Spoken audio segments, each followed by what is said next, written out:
siang ya. Kami siang hari ini secara dari sisi kemanusiaan kami ingin membesuk atau mengunjungi saudara Andri Yunus yang menjadi korban dari para terdakwa yang saudara rekan-rekan mahasiswa tahu rekan-rekan media tahu sendiri bahwa perkaranya juga sudah berjalan. Dari sisi kemanusiaan, kami sebagai manusia biasa ingin menyampaikan rasa empati dan simpati juga kepada saudara Andri Yunus terkait perbuatan para terdakwa. Namun, para rekan media tahu bahwa saudara Andri Yunus baru selesai melaksanakan operasi dan hari ini pasca operasi masih dalam proses penyembuhan, sehingga memang betul tidak bisa dikunjungi karena akan sangat berbahaya apabila saudara Andri Yunus mendapat kunjungan dan di sebelah kanan, bahu sebelah kanan itu tidak boleh bergerak. Tadi informasi dari manajemen rumah sakit ini harus posisi statis. Kalau bergerak sendiri nanti operasinya akan gagal. Jadi kami memahami situasi dari saudara Andri Yunus. Dan yang kedua terkait dengan persidangan, kami persidangan berikutnya akan agendanya adalah menanyakan kepada para terdakwa terkait perbuatan terdakwa 1 berbuat apa sampai dengan terdakwa 4 berbuat apa. Dan dengan saya melihat kondisi saudara Andri Yunus dan pemberitahuan dari manajemen rumah sakit, kami tim auditor militer dapat menerapkan pasal apa yang patut kami tuntut kepada para terdakwa. Seandainya kami bisa melihat situasi saudara Andri Yunus dan keterangan dari dokter. Tapi karena memang kondisinya seperti ini, jadi kami tidak bisa menemui saudara Andri Yunus. Dan kami tadi di dalam diterima oleh tim manajemen dari rumah sakit beserta para penasihat hukum dari saudara Andri Yunus. Kami dijelaskan panjang lebar mengapa saudara Andri Yunus tidak bisa dibesuk, tidak bisa ditengok. Jadi kami memahami. Kemudian ke depan kami masih akan membicarakan ini dengan pimpinan. Apakah kami perlu memanggil dokter di persidangan ke depan ataukah tidak, karena kaitannya dengan kondisi. Jadi ibarat saya kalau berperang, saya ini perlu senjata, perlu munisi.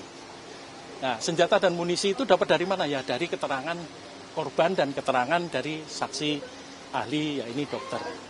Jadi kalau kami tidak dapat, ya kami hanya dari barang bukti dan dari pengakuan terdakwa saksi-saksi yang sudah kami periksa. Itu saja. Namun tidak menutup kemungkinan nanti setelah kami sampaikan ke pimpinan, barangkali nanti kami bersurat kepada pihak rumah sakit, karena pihak rumah sakit juga memberikan akses kepada kami untuk bertemu dengan dokter. Nah, ini nanti yang akan kami sampaikan kepada pimpinan kami, yaitu Kak Otmil. Kalau memang nanti kami diperintahkan untuk bertemu dokter, nanti kami akan menemui dokter untuk menanyakan kondisi terakhir saudara Andri Yunus sebelum kami membuat tuntutan. Mungkin itu saja, terima kasih rekan-rekan media. Saya masih ada tugas yang harus saya laksanakan. Terima kasih. Wassalamualaikum warahmatullahi wabarakatuh. Saksi ahli kimia yang diperintahkan dari majelis hakim untuk dihadirkan. Nanti kita lihat, karena besok sidangnya masih pemeriksaan, ya. Karena nanti kita lihat apakah perlu dihadirkan atau tidak. Tunggu besok, kan para media besok hadir ya. Nanti kita tanyakan. Terima kasih. Assalamualaikum. Maaf, saya masih... Oke Mas, dari perwakilan dari TAWA tadi izin menyampaikan soal hasil pertemuan dari auditor militer hari ini. Mereka menyampaikan bahwa rencananya mereka akan memanggil dokter yang menangani Andri Yunus dihadirkan sebagai saksi di pengadilan militer. Mungkin dari TAWA sendiri tanggapannya seperti apa untuk menghadirkan dokter ini sebagai saksi di peradilan militer? Makasih Mas Hashim. Sebelum dijawab ya pertanyaan itu, kami mungkin mau sampaikan juga, tadi ada pertemuan antara tim advokasi untuk demokrasi sebagai kuasa hukum dengan pihak auditorat militer yang datang dari 4 orang dan juga dengan pihak rumah sakit gitu ya. Sebelum menjawab spesifik, jadi inti pertemuannya tadi juga menyampaikan menegaskan kembali bahwa dalam kesempatan ini maksud dan tujuan untuk menjenguk itu ditolak sama Andri gitu ya, karena menimbang juga kondisi medisnya dan juga situasinya pasca operasi ke-6. Jadi memang dengan situasi seperti itu, memang dengan rangkaian-rangkaian yang ada, dia tidak berkenan diketemuin untuk hari ini. Dan yang pertama, itu yang pertama. Yang kedua, tadi juga sudah disampaikan bahwa apabila ada pertemuan dengan tim dokter, pihak militer juga harusnya menekankan pada prosedur yang memang sudah ditetapkan oleh pihak rumah sakit, artinya harus bersurat dulu. Sementara tadi yang disampaikan oleh tim dokter, bersuratnya itu untuk menjenguk Andri, bukan ketemu tim dokter. Jadi memang harus ada prosedur, protokol yang dipatuhi oleh siapapun, gitu ya, termasuk oleh lembaga negara. Yang ketiga, tadi sempat ada satu hal yang menurut kami itu agak sedikit membingungkan, gitu ya, secara informasi. Tadi di awal kawan saya ini berkomunikasi juga dengan staf auditorat, menyampaikan bahwa ya pada intinya setelah berkomunikasi dengan Andri Andri tidak berkenan ketemu gitu ya, dan pihak staf bilang akan membatalkan, ya udah kita batalkan saja hari ini. Tapi yang ternyata tetap ada meminta gitu ya, atau ini bahasanya berupaya tetap melakukan upaya-upaya dalam tanda kutip untuk berkomunikasi dengan Andri Yunus lewat rumah sakit tuh ya. Dan menurut kami ini satu hal yang tidak sensitif. Ini hal yang menurut kami sangat jauh dari kata yang peduli sama korban dan juga menekankan hak medisnya Andri sebagai korban, karena hak medis itu juga ada hak untuk dirawat dengan tenang, hak dirawat untuk tetap prosesnya itu tetap mementingkan kondisi kesehatan gitu ya. Dan hal ini justru diterabas oleh pihak militer. Dan mungkin nanti disampaikan juga bahwa tadi ketika pertemuan kurang lebih disampaikan bahwa tidak ada upaya pemanggilan paksa, seenggaknya dari auditorat. Nah, sementara yang mungkin teman-teman ketahui di persidangan gitu ya, majelis hakim ketuanya yang ngotot gitu ya, padahal dari tadi waktu kita berdiskusi tidak ada satu kayak semacam ada jaminan lah ya dari auditorat bahwa mereka tidak akan melakukan pemanggilan paksa, bahkan sampai pemidanaan kepada Andri Yunus. Nanti akan dilengkapi sama teman-teman tim hukum, tapi intinya mungkin itu yang bisa kami sampaikan dalam konteks hari ini. Ada kunjungan auditorat, ada 4 orang, dan situasinya juga tadi juga ada pertemuan antara tim rumah sakit dan juga dengan tim hukum. Begitu, ada yang mau tambahkan? Ya, jadi sejak minggu lalu kami tim kuasa hukum dari klien kami, saudara Andri Yunus, kami tim advokasi untuk demokrasi dapat informasi bahwa pada tanggal 11 Mei pihak auditorat militer Jakarta hendak menjenguk klien kami Andri Yunus. Kami dapat informasi dari berbagai pihak dan kemudian kami pastikan kembali gitu ya. Tadi sudah disampaikan kepada Andri gitu ya, apakah mau dijenguk oleh institusi yang sama dengan institusi pelaku. Andri jawab dengan kondisi medis yang juga sedang dalam proses perawatan dan pemulihan, bilang dia lebih baik beristirahat saja, lebih baik fokus saja dengan perawatan medis. Sehingga kami sejak Senin tanggal 11 ya? Senin 11 Mei 2026 kemarin kami standby di sini karena informasinya pihak auditor akan hadir ke sini menjenguk Andri sejak tanggal 11. Nah, ini menunjukkan kesimpang siuran informasi karena kami selaku tim kuasa hukum merasa juga tidak dihormati, tidak pernah dapat informasi, tidak pernah dihubungi atau dikoordinasikan sehubungan dengan rencana kunjungan ini. Kemudian kami dapat lagi informasi kemarin tanggal 11 bahwa kunjungannya jadinya tanggal 12. Maka hari ini kami standby gitu ya untuk kemudian mau mempertanyakan ini sebenarnya ada apa sih? Ini sebenarnya kenapa sih pihak auditorat maupun pihak pengadilan militer kekeh sekali hendak bertemu Andri atau bahkan menghadirkan atau bahkan kami dengar ada langkah yang akan diambil nanti berupa pemanggilan atau menghadirkan Andri secara paksa. Nah, hari ini kebetulan kami juga dihubungi oleh pihak auditorat militer dan mereka menyampaikan bahwa mereka ingin bertemu Andri. Kami sampaikan sebagaimana yang menjadi aspirasi Andri, yang menjadi keinginan Andri bahwa dia tidak mau dikunjungi oleh pihak manapun, termasuk pihak atau institusi TNI yang saat ini menjadi institusi tempat pelaku bernaung. Kami sampaikan itu dan pihak auditorat tadi menerima informasi tersebut dan kami juga sampaikan bahwa Andri dan kami selaku tim kuasa hukum sejak awal menolak dan menyatakan hak ingkar terhadap proses peradilan militer yang tengah bergulir. Dan kami masih fokus menunggu putusan Mahkamah Konstitusi yang nantinya akan memutus sengketa yurisdiksi ini antara kompetensi peradilan militer maupun peradilan umum. Itu yang kami tadi sampaikan gitu ya, termasuk di dalamnya kami juga sampaikan soal apakah akan ada pemanggilan paksa terhadap Andri Yunus.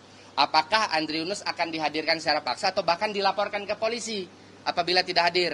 Pihak auditorat tadi menyampaikan bahwa tidak akan melakukan itu dan mereka akan mencoba memeriksa dokter atau tim dokter yang menangani atau sedang melakukan perawatan medis secara intensif terhadap Andri. Ya. Itu mungkin tambahan? Mungkin saya tambahkan ya. Jadi kami memastikan ya secara jelas ke pihak Otmil. Tadi disampaikan rekan kami, apakah akan memanggil secara paksa dan apakah akan melaporkan. Dari Letkol Iswadi, dari auditor militer menyampaikan tidak akan memanggil secara paksa dan tidak akan melaporkan secara pidana. Karena mereka juga punya presiden seperti di kasus rental mobil katanya. Itu tidak ada kehadiran korban di persidangan dan kami akan sampaikan itu ke majelis hakim. Kata Letkol Iswadi dari Otmil seperti itu. Dan saya tanya, kalau misalnya hakim mengeluarkan penetapan panggil paksa dan memerintahkan Otmil untuk memanggil paksa Andri, apakah akan dilakukan? Otmil mengkonfirmasi ke kami tadi, mereka tidak akan melakukan pemanggilan paksa dalam bentuk apapun kepada Andri Yunus. Kemudian Otmil menyampaikan juga, kalau memang pengadilan militer 208 Jakarta ingin memanggil paksa, maka dengan kekuatan dari pengadilan militer sendiri lewat panitera, bukan lewat Otmil. Sehingga dalam kesempatan ini kami juga ingin menyampaikan kepada kawan-kawan dan publik ya, kami akan mengadukan Majelis Hakim Pengadilan Militer 208 Jakarta yang saat ini sedang mengadili 4 terdakwa dugaan penyiram air keras kepada Komisi Yudisial dan Badan Pengawas RI. Di antaranya ada Ketua Majelis Kolonel CHK Freddy Ferdian di sana yang beberapa kali menyampaikan pernyataan-pernyataan yang diduga melanggar kode etik dan pedoman perilaku hakim. Dia menyampaikan keberpihakan kepada pelaku dengan seharusnya tindak pidana dilakukan dengan cara yang lebih baik. Dia mengancam panggil paksa dan mengancam untuk melapor pidana. Padahal tadi Otmil sampaikan mereka tidak akan melakukannya. Jadi kami dalam langkah ke depannya setelah mendapatkan konfirmasi dari Otmil, kami akan mengadukan ketua majelis dan anggota majelisnya karena diduga telah melakukan pelanggaran kode etik dengan mengancam korban dengan posisi yang rentan seperti ini. Seperti itu. Ini tambahan. Soalnya tadi Pak Iswadi cerita dia bisa menjelaskan kondisi luka Andri seperti apa sehingga tidak bisa ditemui. Ya, tidak ketemu dengan Andri Yunus sama sekali. Tadi kami yang mendeskripsikan sedikit kondisi Andri, lukanya seperti apa dan kesulitan juga untuk menyampaikan keterangan. Ya. Tapi intinya tadi Andri Yunus sejak awal konsisten menolak peradilan militer dan juga memang kondisinya tidak memungkinkan secara medis. Jadi rencana itu pemanggilan dokter yang akan dihadirkan di persidangan peradilan militer itu mungkin dari tahu sendiri itu mengizinkan dokter untuk bisa dihadirkan pada saat itu.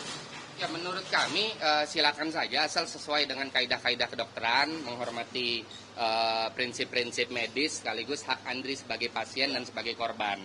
Ya tentu pihak kedokteran punya wewenang untuk menyampaikan itu, tapi tadi hak Andri sebagai korban yang riwayat atau rekam medisnya juga patut untuk dijaga gitu ya, yang tentunya harus berdasarkan persetujuan atau konsen Andri itu sendiri.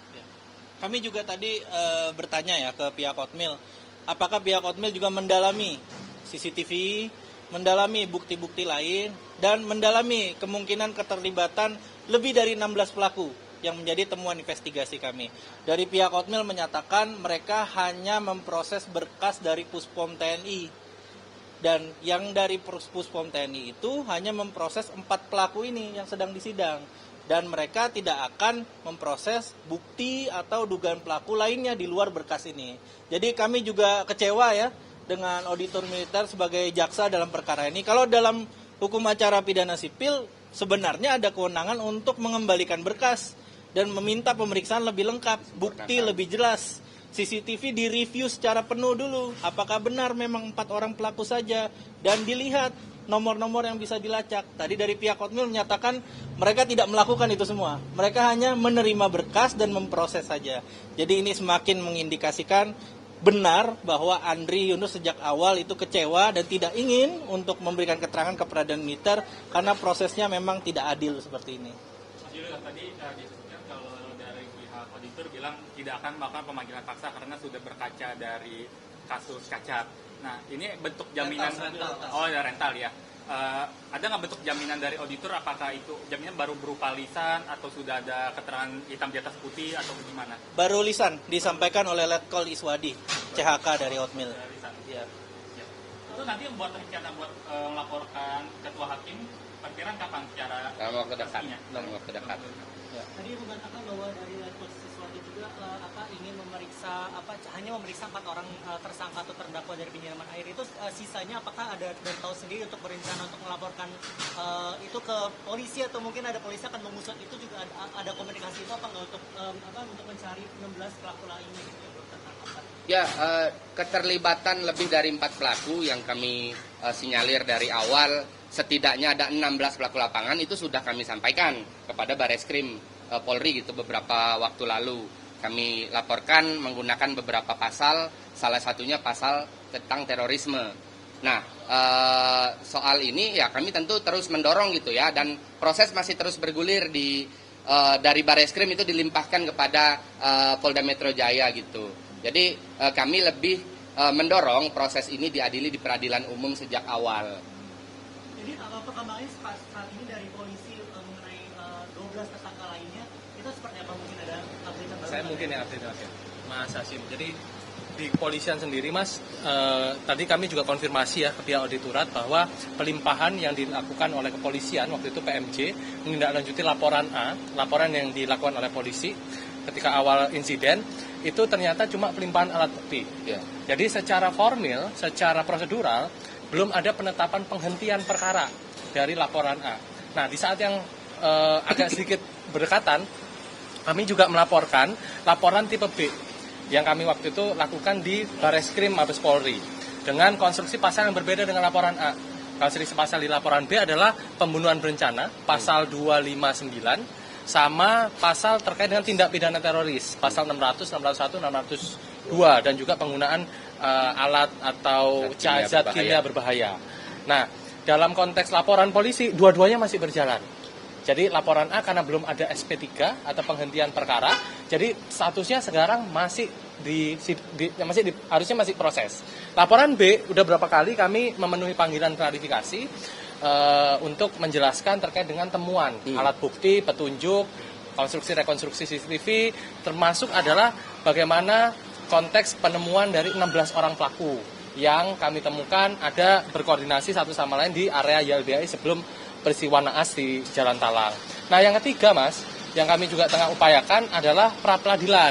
Ya. Langkah pra-peradilan. Karena melihat atau meninjau dari laporan A yang prosesnya sangat lama dengan kualitas yang tidak begitu baik, kami menggunakan konstruksi undue delay di sini atau proses penghambatan proses hukum yang mengakibatkan keadilan tertunda gitu ya. Jadi kami melayangkan gugatan pra-peradilan nanti tanggal 20 Mei adalah sidang pertama terkait dengan pra-peradilan dengan objek yaitu laporan A kepolisian yang sampai sekarang belum ada SP3-nya dan juga secara secara kualitas itu juga tidak ada penyelesaian dan justru menghambat proses keadilan untuk korban. Mas Hasim. Mas Fadil, 2 pertanyaan. Jadi kan tadi dari auditor militer mengatakan kenapa jumlah pelakunya 4 karena yang diperiksa oleh Puspom hanya 4. Apakah artinya dugaan taut bahwa selama ini akan dilokalisasi menjadi 4 pelaku saja terbukti setelah mendengar langsung dari auditor? Kedua, soal kenapa kekeh banget untuk memeriksa Mas Andri hari ini? Apakah itu terkait dengan menunggu momentum dari putusan Mahkamah Konstitusi karena putusan itu bisa berpengaruh terhadap persidangan yang sedang berjalan saat ini di pengadilan militer. Ya, yang pertama pertemuan tadi atau dinamika proses persidangan pengadilan militer mengkonfirmasi apa yang menjadi kekhawatiran kami, apa yang menjadi prediksi kami sejak awal bahwa ada upaya untuk melokalisir tindak pidana atau kejahatan ini hanya sebagai persoalan individual semata. Menurut kami itu clear, terlihat gitu ya, dengan hanya 4 pelaku dengan motif dendam atau motif kekesalan secara personal gitu ya, dan kemudian itu yang diproses. Menurut kami clear, terkonfirmasi gitu. Kemudian yang kedua, justru kami baru kepikiran tadi gitu ya, apakah kami khawatir bahwa ada upaya-upaya untuk kemudian mengganggu putusan MK yang sebenarnya dalam waktu dekat akan segera dijatuhkan. Kami khawatir ada upaya untuk segera mempercepat putusan pengadilan militer sebelum putusan MK dijatuhkan agar tidak ada dampak hukum lebih lanjut terhadap proses pengadilan itu. Kami khawatir itu terjadi gitu ya. Dan dalam proses ini dengan proses yang sangat instan, sangat cepat gitu ya, kami melihat dan kami menduga upaya-upaya ke arah situ sangat mungkin terjadi. Oke, Mas Fadil, ini tadi Mas Level Siswadi mengatakan sedikit mengungkapkan kondisi ini karena pada di sebelah kanan itu baru dilakukan operasi dan tidak boleh bergerak berdasarkan keterangan dari Level Siswadi. Apakah dengan itu kondisi yang bisa sekarang jadi sehingga tidak boleh ada pergerakan sedikit pun di bagian bahu kanan?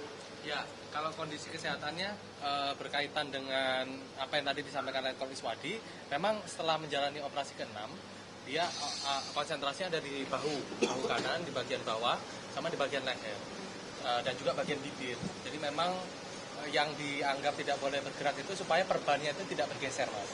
Karena kalaupun bergeser akan ada potensi infeksi atau rembes, yang itu mengakibatkan nanti akan agak panjang lagi proses pemulihan penyembuhan di bagian kulitnya. Jadi kalau dikatakan bahwa dia tidak bisa bergerak, benar itu anjuran dokter supaya pemulihannya bisa lebih optimal dan lebih maksimal. Begitu, Mas Hasyim. Nah, itu apakah prosesnya itu pada saat selesai dilakukan operasi itu untuk prosedur operasi berikutnya atau seperti apa mungkin untuk kondisi saat ini yang Ya, itu operasi yang kemudian ditekankan memang untuk sebagai bagian untuk pemulihan ya, lebih lanjut. Dari kami mungkin tidak akan berkomentar banyak soal medis, mungkin nanti bisa dikonfirmasi ke RCM yang baru menyampaikan rilisnya barusan. Pasca operasi apa saja anjurannya dan juga kurang lebih mungkin kalau yang dielaborasi bisa lebih mendalami dari pihak RCM, Mas Hasyim ya. Terima kasih. Ada lagi? Terima kasih. Oke.